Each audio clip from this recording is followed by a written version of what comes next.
Hello friends, नमस्कार, good evening. स्वागत है आप सभी का आपके अपने channel triple C by first study पर। तो आप सभी के लिए क्लास रेडी है। आज की इस क्लास में 30 मोस्ट इंपॉर्टेंट क्वेश्चन करेंगे जो आप सभी के ट्रिपल सी एग्जाम के लिए काफ़ी इंपॉर्टेंट है। और साथ ही साथ जो बच्चे दिल्ली पुलिस, यूपीपीसीएल, TG2 या फिर किसी भी कॉम्पिटिटिव एग्जाम की तैयारी कर रहे हैं तो आप सभी के लिए भी क्लास काफ़ी इंपॉर्टेंट है, ठीक है। और इस क्लास का जो समय है वो डेली आपको 8:30 पर एक क्लास मिलती है। तो आप लोग ध्यान रखें, 8:30 PM पर एक क्लास होता है रेगुलर, ओके। आज का क्लास नंबर 2 है। इससे पहले एक क्लास हम आपको दे चुके हैं। अगर आपने वो क्लास नहीं देखा है तो उसका लिंक आपको इसी वीडियो के नीचे डिस्क्रिप्शन बॉक्स में दिया गया है, जहां से आप क्लास 1 देख सकते हैं। और आप सभी कोई भी क्लास मत करना, सारे क्लास आप लोग जरूर देखना, ठीक है। जितने भी क्लास आपको इस सीरीज में मिले उन सभी को आप लोग जरूर देखना, क्योंकि कोई भी क्लास अगर आप मिस करेंगे तो फिर आपको उतना अच्छा समझ में नहीं आएगा, ओके। क्योंकि यहाँ पर जितने भी प्रश्न हम आपको कराएंगे सभी के सभी बहुत इंपॉर्टेंट हैं आपके ट्रिपल सी एग्जाम के लिए, ओके। और इससे पहले आपको बता दें, अगर आप ट्रिपल सी एग्जाम के लिए ऑनलाइन मॉक टेस्ट देना चाहते हैं तो आप हमारी वेबसाइट www.triplec.com पर विजिट कर सकते हैं। यहां पर आपको ढेर सारे ऑनलाइन मॉक टेस्ट हिंदी और इंग्लिश में मिल जाएंगे। साथ ही साथ आप यहां से इंपॉर्टेंट क्वेश्चन आंसर और उनके PDF भी डाउनलोड कर सकते हैं। इस वेबसाइट का लिंक नीचे डिस्क्रिप्शन में दिया गया है। क्लास के बाद आप यहां पर विजिट कर सकते हैं, ठीक है। चलिए शुरुआत करते हैं। सभी साथी भाई क्लास को एक बार शेयर करो ताकि और भी बच्चे और भी साथी इस क्लास को ज्वाइन कर सकें। तो सभी साथी जल्दी से शेयर करो। पहला प्रश्न आपके स्क्रीन पर है, आपको आंसर बताना है क्या होगा इसका करेक्ट आंसर, ठीक है। चलिए देखो यहां पर क्या दिया है, फ्लोर, ठीक है। फ्लोर दिया है, उसके बाद यहां 1209,11। अब इसका रिजल्ट क्या आएगा। मान लिया कि अगर आप इसे कैल्क में, ठीक है, अगर आप इसे कैल्क या फिर आप एक्सेल में इसे यूज करते हैं तो इसका आंसर क्या मिलेगा, ठीक है। स्प्रेडशीट में जब आप इसे यूज करेंगे तो इसका रिजल्ट क्या होगा, ये आपसे पूछा है।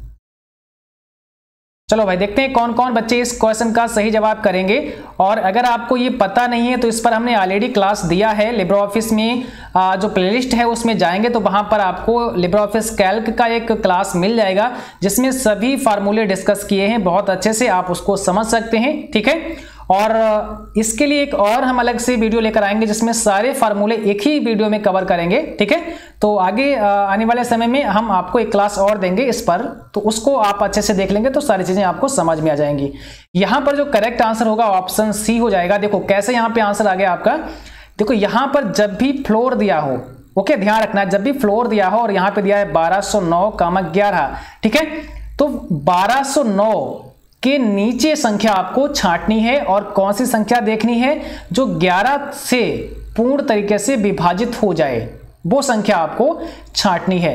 तो अगर यहां 1209 जो दिया है इसके नीचे आप देखेंगे तो 1208 होगा कि नहीं, 1208, फिर 1207, फिर 1206, ऐसे करके नीचे की तरफ जाना है। ये कौन बताता है, फ्लोर बताता है।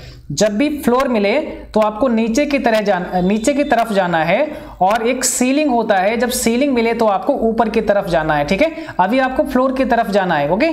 तो यहां पर कब तक आप नीचे जाएंगे, जब तक कि ये आगे जो संख्या दी है, आगे कौन सी दी है, 11 दिया है, यानी कि 11 से जब तक इस वाली संख्या को जितना नीचे लेकर जाएंगे, ठीक है, जब तक 11 से विभाजित ना हो जाए, और वही संख्या आपका आंसर होगा। तो अगर आप इसको नीचे लेकर जाएंगे 1209, 1208, 1207, 1206, तो आपको एक संख्या मिलेगी 1199। और ये जो संख्या होगी आपकी 1199, यही आपका जवाब हो जाएगा, ठीक है।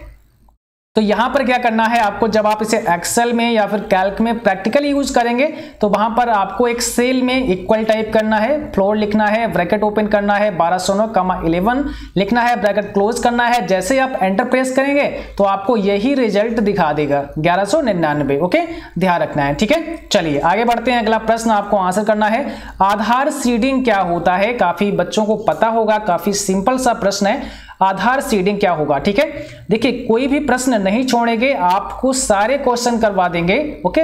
इसलिए आप लोग बिल्कुल भी टेंशन ना लें, भले ही हमें दूसरा क्लास स्टार्ट करना पड़े, लेकिन हम सभी प्रश्नों को जो भी इंपॉर्टेंट होंगे ट्रिपल सी को लेकर के वो सभी के सभी आपको यहां पर करवा देंगे, ओके। तो यहां पर आधार सीडिंग क्या है ये आपको आंसर करना है।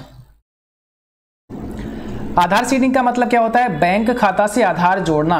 अगर आप अपना आधार कार्ड बैंक से लिंक करा देते हैं, अपना आधार बैंक से लिंक करा देते हैं, तो इसी को कहते हैं आधार सीडिंग। ठीक है, आप अपना आधार जब बैंक से लिंक करा देते हैं तो इसको क्या कहते हैं? आधार सीडिंग कहते हैं, ध्यान रखना है। चलिए अगला प्रश्न आपकी स्क्रीन पर है, F2 से किसी भी सेल को एडिट किया जा सकता है। अगर आप किसी भी सेल को एडिट करना चाहते हैं तो F2 से कर सकते हैं। अच्छा, सबसे पहले आप लोग बताओ कि सेल कौन कौन जानता है? सेल किसे कहते हैं? सेल के बारे में सभी परिचित हैं, सभी जानते हैं? एक बार यस या नो लिखकर बता दें ताकि मुझे पता चल पाए कि आपको सेल के बारे में पता है या फिर नहीं पता है। ठीक है, तो कौन कौन जानता है सेल के बारे में? सेल क्या होता है? चलिए, तो यहां पर क्या होगा? सही जवाब ऑप्शन पहला हो जाएगा, ट्रू हो जाएगा ये। अगर आप F2 प्रेस करते हैं तो भी किसी सेल को एडिट कर सकते हैं। देखिए होता क्या है, जब आप स्प्रेडशीट में काम करते हैं वहां पर ऐसे करके रो एंड कॉलम होते हैं। ठीक है, रो आपकी जो खड़ी लाइनें होती हैं इनको क्या बोलते हैं? ऐसे करके रो होते हैं, और सॉरी ये कॉलम होते हैं जो खड़ी लाइनें होती हैं, और रो क्या होती है? पड़ी लाइनें होती हैं। ठीक है, इनके बीच में जो ये जगह होती है इसको हम क्या कहते हैं? इसी को हम सेल कहते हैं। जो बीच में जगह होती है इसको क्या कहते हैं? सेल कहते हैं, और इसी सेल में हम कोई ना कोई कंटेंट लिखते हैं। तो अगर यहां पर कोई सेल हम एडिट करना चाहें, जैसे आपने इस सेल में यहां पे लिखा है 10, ओके, और 10 लिखा, अब इसके बाद आपने एंटर प्रेस कर दिया, यानी कि जो सेल आपकी सेलेक्ट थी, और सेलेक्ट सेल को हम किस नाम से जानते हैं? तो सेलेक्ट सेल को हम एक्टिव सेल के नाम से जानते हैं। जो सेल हमारी एक्टिव होती है यानी कि वो सेल हमारी वहां पे कर्सर होता है। ठीक है, तो ये एक्टिव सेल है। अब इस पर हम कुछ और, मान लिया हम यहाँ पे 9 लिखना चाहते थे तो हम यहाँ पे 9 लिख देंगे तो ये ओवरराइट हो जाएगा, मीन्स 10 डिलीट हो जाएगा और 9 आ जाएगा। बट हम यहां पर अगर 101 लिखना चाहते हैं, 101 लिखना चाहते हैं, तो इसको हमें एक्टिव करना पड़ेगा, मीन्स इसको एक बार सेलेक्ट करना पड़ेगा, उसके बाद F2 प्रेस कर देना होगा। जब F2 प्रेस करेंगे तो क्या होगा? कर्सर आपको यहां पे दिखने लगेगा, यानी कि सेल को अब एडिट आप कर सकते हैं। वो सेल आपकी एडिट मोड में आ जाएगी। फिर जब 1 प्रेस करेंगे तो ये डिलीट नहीं होगा, बल्कि आगे 1 लिख जाएगा। ठीक है, और ये कार्य आप माउस से भी कर सकते हैं, लेकिन आपको डबल क्लिक करना पड़ेगा।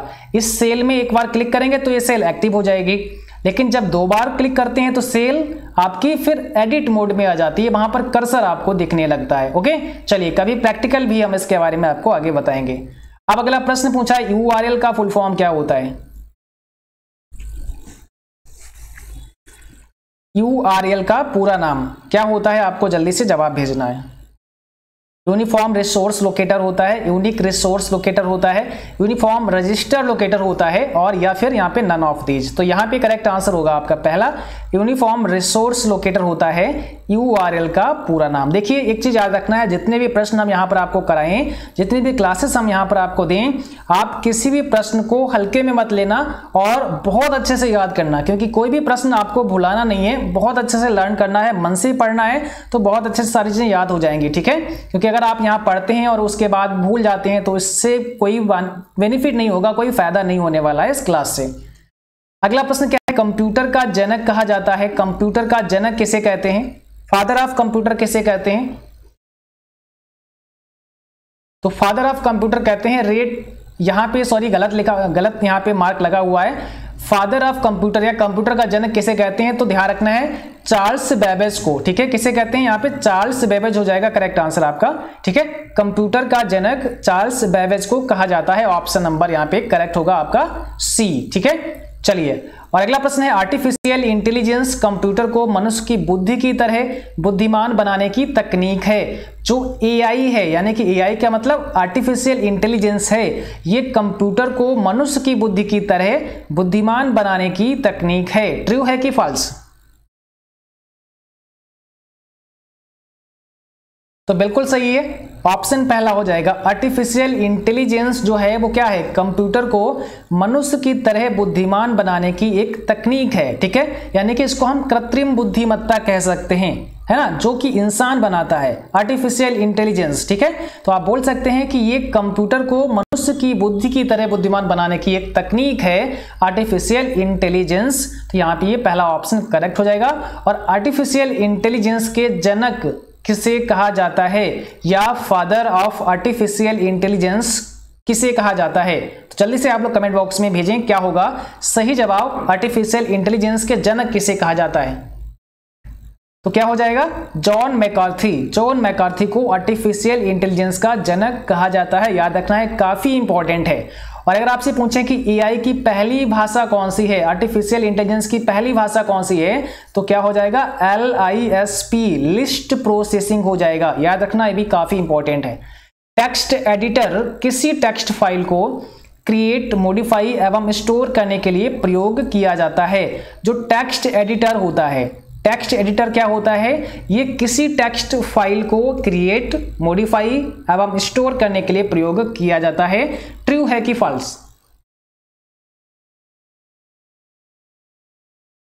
चलिए, तो यहां पे करेक्ट आंसर क्या होगा? बिल्कुल करेक्ट है, ऑप्शन पहला आपका सही हो जाएगा। और अगला प्रश्न पूछा है, कैल्क प्रोग्राम में इंप्रेस होता है। कैल्क प्रोग्राम में इंप्रेस होता है, लिब्रे ऑफिस कैल्क की बात हो रही है, यहां पे करेक्ट आंसर करना है आपको।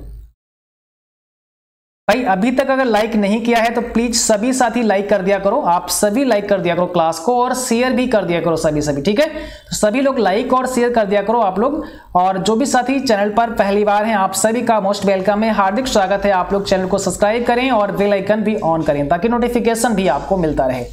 यहाँ पे पहला ऑप्शन करेक्ट हो जाएगा, कैल्क प्रोग्राम में इंप्रेस होता है, बिल्कुल करेक्ट है। ओके, और अगला प्रश्न है, आरटीजीएस का रखरखाव कौन करता है? आरटीजीएस का रखरखाव कौन करता है? इसका फुल फॉर्म कल की क्लास में बताया था, रियल टाइम ग्रॉस सेटलमेंट होता है। इसका रखरखाव कौन करता है? तो सही जवाब होगा SBI, पहला ऑप्शन करेक्ट होगा SBI, याद रखना है। चलिए नेक्स्ट प्रश्न है आपका, सीपीयू के सबसे नजदीक मेमोरी कौन सी होती है? सीपीयू के सबसे नजदीक मेमोरी कौन सी होती है? कौन सा करेक्ट आंसर यहां पे आपका सही होगा? तो करेक्ट आंसर होगा cache memory, option number D.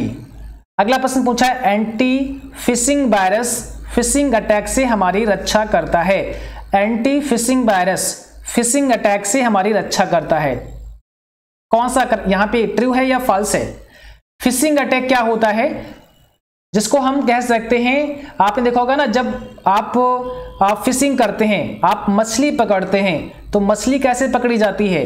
भाई मछली पकड़ने के लिए आप क्या करते हैं? मछली पकड़ने के लिए आप क्या करते हैं?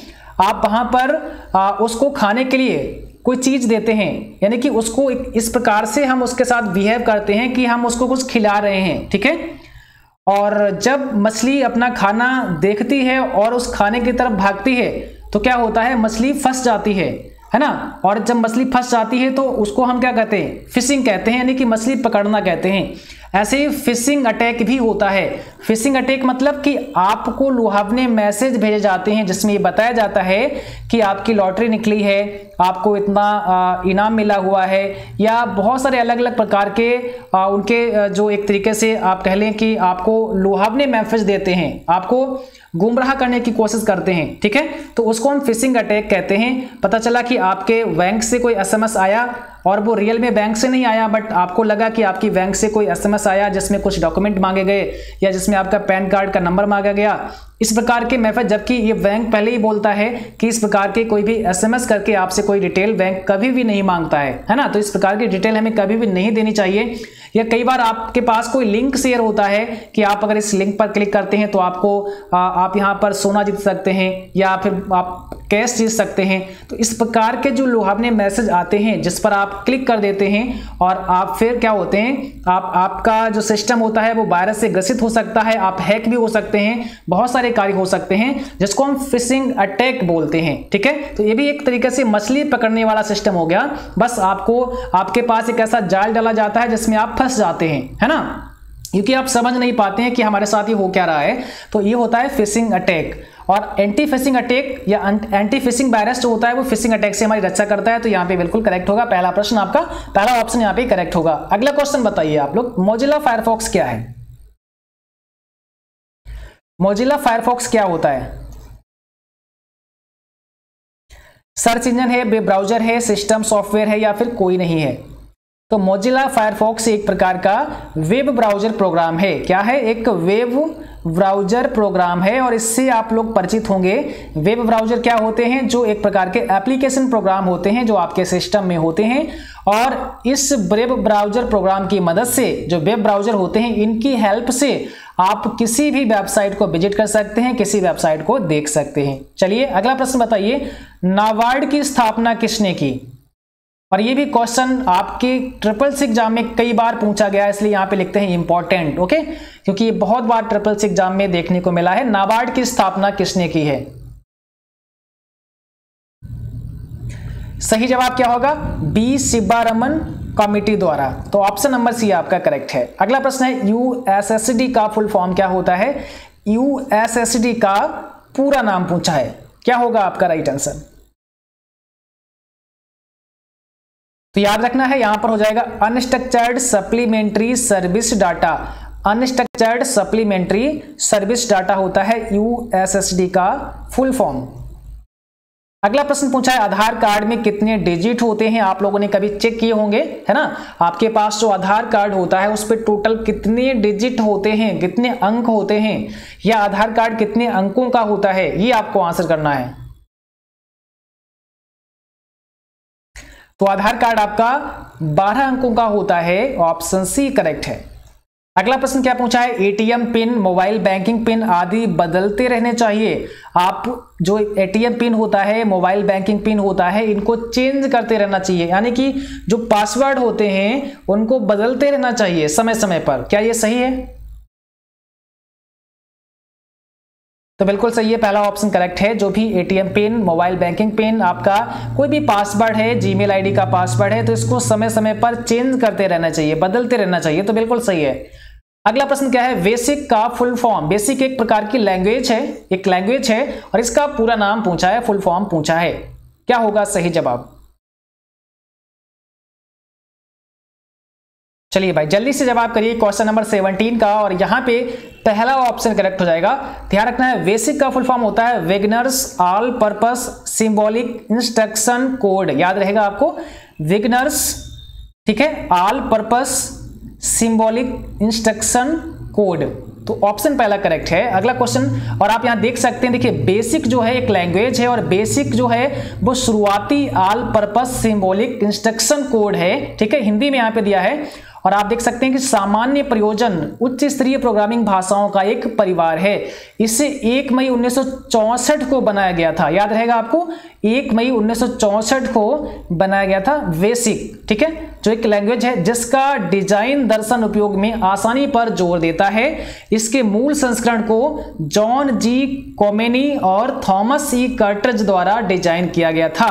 यानी कि जो बेसिक था इसका आविष्कार 1 मई 1964 को हुआ, और किसके द्वारा हुआ अगर ये पूछा जाए तो जॉन जी कॉमेनी और थॉमस ई कर्टज द्वारा इसको बनाया गया, डिजाइन किया गया था, और 1964 में डार्टमाउथ कॉलेज में इसे जारी किया गया था। ठीक है, तो ये कुछ जानकारी बेसिक की तरफ से आपको यहां पर मिल गई है, अलग से एक्स्ट्रा आप इसे अच्छे से याद कर लें। चाहो तो एक इसका स्क्रीनशॉट ले सकते हो, ओके, ताकि आपको ये चीज आगे याद रहे। अगला प्रश्न क्या है, MMID का फुल फॉर्म क्या होता है? Mobile money identifier, mobile money identification, mobile money identity, या नन ऑफ दीज। MMID का पूरा नाम,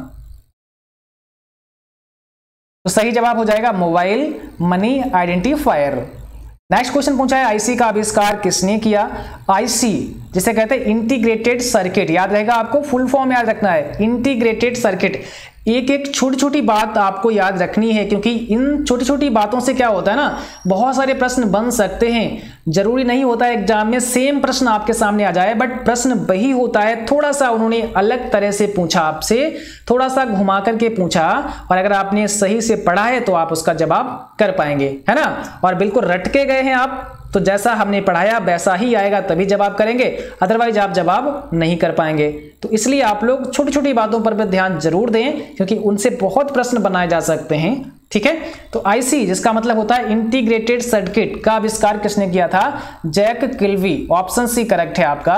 और अगला प्रश्न है, लिब्रे ऑफिस विंडो बंद करने के लिए शॉर्टकट की होती है। अगर आप लिब्रे ऑफिस की विंडो बंद करना चाहते हैं, क्लोज करना चाहते हैं, आप चाहते हैं लिब्रे ऑफिस क्लोज हो जाए, तो इसकी शॉर्टकट की आपको बतानी है, कौन सा करेक्ट आंसर है। तो यहां पर हो जाएगा कंट्रोल के साथ में क्यू प्रेस करना है। कंट्रोल के साथ में जब क्यू प्रेस करेंगे तो लिब्रे ऑफिस विंडो बंद हो जाएगी। अच्छा, एक बात और ध्यान रखना है, कंट्रोल के साथ में डब्ल्यू जब आप प्रेस करते हैं तो केवल आपका जो लिब्रे ऑफिस होता है उसमें जो प्रोग्राम ओपन होता है, जैसे कि आपका कैल्क हो गया, इंप्रेस हो गया या राइटर हो गया, तो वो बंद होता है, ठीक है। लेकिन लिब्रे ऑफिस आपका ओपन रहता है और अगर आप क्यू प्रेस करते हैं तो पूरा लिब्रे ऑफिस ही आपका क्लोज हो जाता है। अगला प्रश्न क्या है, कैल्क, इंप्रेस और एक्सेल ये सभी स्प्रेडशीट प्रोग्राम हैं। कैल्क, इंप्रेस, एक्सेल सब के सब स्प्रेडशीट प्रोग्राम है। ट्रू है कि फॉल्स? तो ये हो जाएगा फॉल्स, ठीक है। यहां पर भी ये गलत मार्क लगा हुआ है, इसको गलत करते हैं, ये क्या हो जाएगा, फॉल्स हो जाएगा। ऑप्शन नंबर बी आपका करेक्ट हो जाएगा, ठीक है। क्योंकि लिब्रे ऑफिस क्योंकि यहां पर जो आप देख सकते हैं कैल्क, इंप्रेस और एक्सेल, तो इसमें कैल्क और एक्सेल तो आपका स्प्रेडशीट है, लेकिन इंप्रेस क्या है, इंप्रेस तो आपका एक प्रेजेंटेशन प्रोग्राम है ना। इंप्रेस एक प्रकार का प्रेजेंटेशन प्रोग्राम है, तो ये सभी तो स्प्रेडशीट नहीं है, सभी नहीं है, इसलिए क्या होगा, बी ऑप्शन करेक्ट होगा, ये गलत हो जाएगा। चलिए अगला प्रश्न क्या है, वेबसाइट डैश का कलेक्शन है। वेबसाइट किसका कलेक्शन है, ग्राफिक्स, प्रोग्राम्स, एल्गोरिथम या वेब पेजेज? कौन सा यहां पे करेक्ट है? वेबसाइट किसका कलेक्शन होता है? तो आपको पता है वेबसाइट जो होता है वो वेब पेजेस का कलेक्शन होता है। एक पूरी वेबसाइट कई सारे वेब पेजेस से मिलकर बनी होती है, कई सारे वेब पेजेस से मिलकर बनी होती है एक वेबसाइट। अगर हम किसी एक बुक की बात करें तो आपकी जो बुक होती है, जो किताब होती है, जो पुस्तक होती है, उस किताब में कई सारे पेज होते हैं और कई सारे पेज से क्या बन जाती है, एक किताब बन जाती है। इसी प्रकार कई सारे वेब पेज होते हैं, उन वेब पेजेस को मिलाकर के एक आपकी वेबसाइट बन जाती है, ओके। और उस वेबसाइट का एक एड्रेस होता है जहां से आप फिर उस वेबसाइट तक विजिट कर सकते हैं, ओके। तो अगला प्रश्न आपके सामने है, ट्विटर को कहा जाता है, ट्विटर को कहा जाता है E commerce, blogger, micro blogging या नन ऑफ दीज?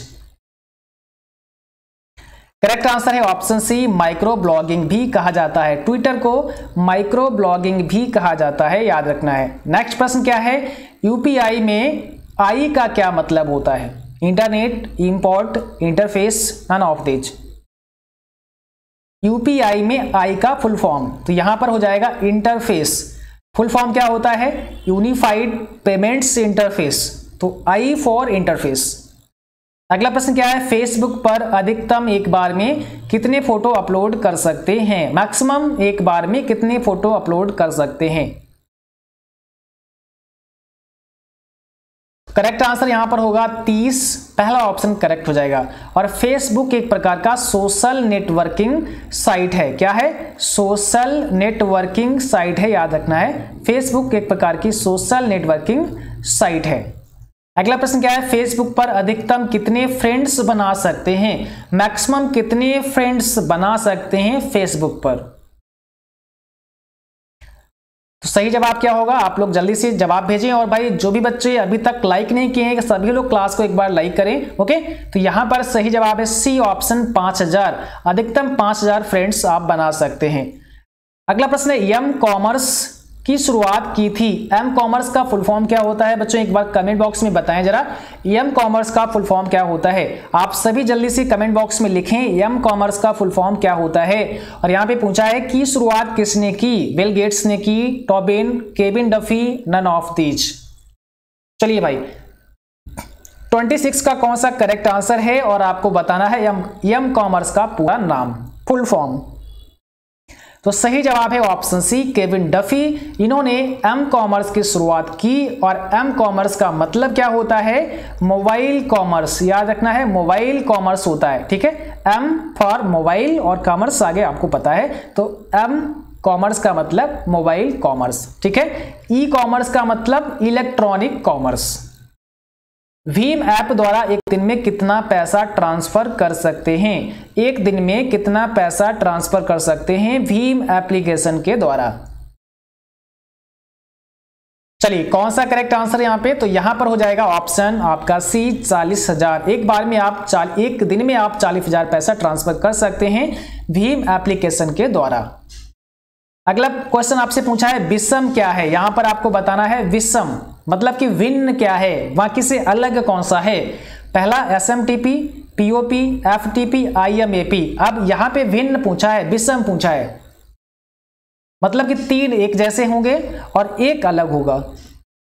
तो करेक्ट आंसर यहां पर हो जाएगा FTP, फाइल ट्रांसफर प्रोटोकॉल। देखिए SMTP simple mail transfer protocol mail के लिए इस्तेमाल होता है।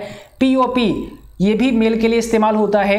IMP ये भी मेल के लिए इस्तेमाल होता है। और FTP जो है ये है आपका फाइल ट्रांसफर प्रोटोकॉल, जो कि अलग है। एक ब्राउजर इंटरनेट से कनेक्ट करने वाला प्रोग्राम है, वेबसाइट बताने वाला प्रोग्राम है, वेबसाइट पर वेब पर वेबसाइट देखने में प्रयोग किया जाने वाला प्रोग्राम है, या उपरोक्त सभी। तो एक ब्राउजर क्या है? सही जवाब हो जाएगा वेब पर वेबसाइट देखने में प्रयोग किया जाने वाला प्रोग्राम है। एक जो वेब ब्राउजर होता है वो वेब ब्राउजर क्या होता है? वेब पर वेबसाइट को देखने में प्रयोग किया जाने वाला प्रोग्राम होता है। निम्न में कौन सा पहला नेटवर्क था? फर्स्ट नेटवर्क कौन सा था बताइए।